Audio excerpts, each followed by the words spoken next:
Hey guys, and welcome to my new video. My name is Julia and I'm a recruiter and a job search consultant helping immigrants and students landing jobs across Canada. In my previous video, I was sharing with you guys how to secure more job interviews applying online, and in today's video we're going to talk about some of the major strategies which will help you to make it successfully for your next job interview and to increase your chances on being selected for the job.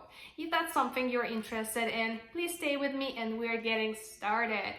So first and foremost, I'd like to tell you guys, please don't put too much pressure and too many expectations on yourself, just because I know that as candidates, we tend to think that if we come in for the interview, right, if we do everything absolutely right, if we give all of the amazing answers, if there is some kind of chemistry flowing between us and the hiring committee, that probably there is no actual reason for us to be rejected. But unfortunately, that's not how the real world works. And I have been rejecting candidates quite often, and I would say that probably in 90% of the cases, it has nothing to do with the performance or the way you behaved during the interview. Usually it's some kind of like background story related to this specific competition. Just to give you an example, I myself once was interviewed for the role I was super happy about. I was just so excited, and I got absolutely broken when I received a rejection email after the interview, which I felt went just great. So I was kind of questioning myself, and I had my regrets. But in a couple of months, I got reached out by the same employer, and I was eventually hired for the same position and for the same company, obviously. And as I was explained later, the main reason why I was not offered the job at the first place was because they had a unionized internal employee who was competing with me for the same position. And as an employer, they had an obligation to give the role to this person. So, I mean, there's so many things that can possibly happen. As I said, it could be internal applicants, unionized staff. All right, and another reason which also happens quite often will be when we are, as recruiters, will get a certain position which we need to fill. So we'll start with the hiring process, we'll get it posted, we'll get a pipeline of candidates, we'll get them invited for the interview, and then we'll receive requests to put the position on hold. And unfortunately, it does happen quite often. So we'll still have an obligation to get the candidates for the interview, but we'll have to reject them, but we cannot give them the real reason that something has happened. Maybe there was a budget restriction, or maybe overall staffing planning, has changed. And, so I will get questioned, and, I will not be able to give the real reason why we cannot proceed with a certain applicant. So don't be too hard on yourself. Things happen. Just do the things to the best of your ability and to the best of your knowledge, and of course do a proper research, which I'm going to talk about in a second. When you are preparing for the interview, right, it also has to be done right.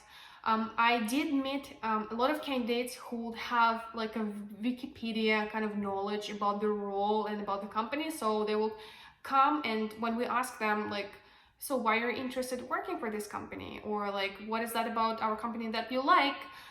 We will get an answer which will be like, oh, you guys, you're huge, you're a well-known brand. There are like, I don't know, 10,000 employees, 100,000 employees working for you. So, but what, these things has exactly to do with the role we are interviewing you for, right? So for example, if you're going for a sales representative position, and when you do your online research, you see that the employer has opened a branch recently in the city where you used to work. You can be like, oh guys, it seems like you've recently opened a new branch, and I do have quite an extensive network in this area, so potentially I could get us connected and to increase our, market share, right, by doing this and that. Or if you are going for the events coordinator, events manager position, right, and when you read the job description, it says that you would have to run 10, charity events throughout the year. You can be like, oh, I saw in the posting that I'll have to run charity events, and that is something that I've done previously. I did this, I did that. Or if you haven't done exactly the same thing, you can talk about some of the transferable experiences which will be applicable to this role. So I hope that you understand what kind of research I'm talking about, just because when you prepare for the interview, you have to target the employer's sore point, right? Nobody's hiring you just to give you a desk and to give you a laptop and, to have a company, in the kitchen when having a coffee. They are hiring you because you have to have the ability to solve their problem. And it definitely gives you way more points when you're answering this experience related question or interest based question when you tie it up to your background, to your experience pretty much. So now let's talk about the interview itself, how to behave and present yourself during the interview. So I'll just begin by saying a couple of very generic recommendations which you can find anywhere. Try keeping your body language open. Don't forget to put a smile on your face. Everybody knows that you're nervous, but having this friendly smile will make everyone feel so much better around you. So please don't forget to do that. And as another basic recommendation here will be, please don't forget to bring your own water to the interview. It does help. I know that many companies these days, they will have a glass of water or something offered to you, but if they don't, it's still better to have your own water, and I'll explain you why. Just because for myself, I'm not that much of the water drinker. With all honesty, I forget to drink water during the day, but having this water bottle, it kind of gives you a chance to take a break, right? And make sure that you don't have this dryness in your mouth, and it helps you to kind of refocus, right? So it's more like for your own comfort, I'd say, and for your ability to kind of rearrange your thoughts while drinking the water. Another point here will be, or another question, what if you have a question which you don't know how to answer, or if you don't have the experience to answer on this question, like what to do? Well, first of all, from my recruiter's experience, I can tell you that if you need some time to think about it, it's better to verbalize that, right? So it always looks kind of weird when, you were talking like me just now, right? Like just sharing, and then you were asked this question and you go quiet for like seconds, for minutes. It's the moment of awkwardness. So it's way better if you say something like, that's a very interesting question, but I'll need a few moments to think about that, right? So people around you, they'll be prepared that, okay, this person will go quiet for a few seconds and then they will get back to us with some answer.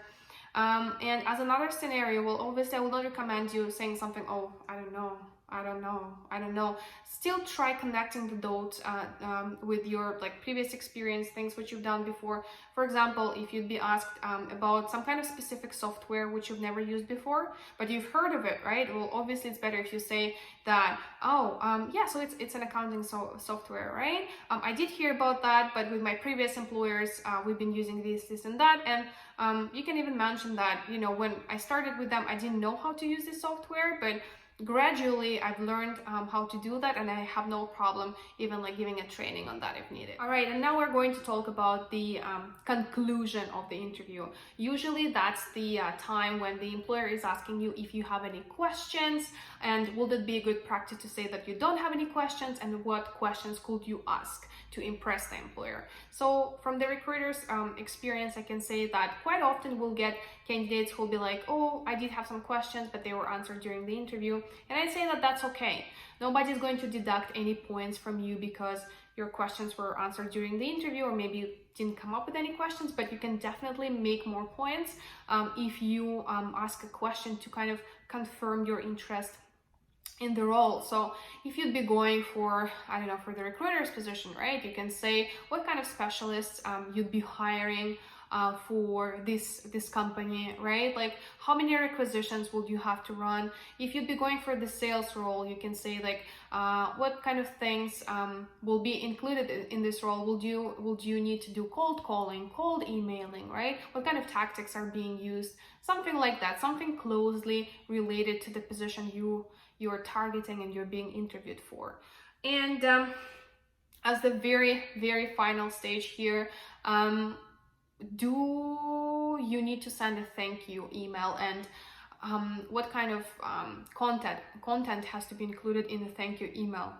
So I'd say that it's a very surprising statistics, but usually only, like, I would say 1 to 2% of the candidates will send a thank you email to the employer, which is again, does not decrease your chances on getting a call that you are being hired, but at the same time, it's more like a politeness thing, I'd say. And it doesn't have to be anything like 2 or 3 paragraphs long. It can be something as simple as thanking them for their time and expressing your desire to hear from them again in the future. So it's just, it will kind of show your manners and your professionalism, which is something that will kind of add up to your professional image. All right, guys, thank you so very much for watching. It was a pleasure sharing this content with you. Don't forget liking this video and sharing it with your friends, just because they also need a valuable career advice at the end of the day. Am I right? And don't forget subscribing to this channel, because I have more amazing stuff coming up which will help you landing your dream job faster. Thanks very much, and I'll see you in my next videos. Bye!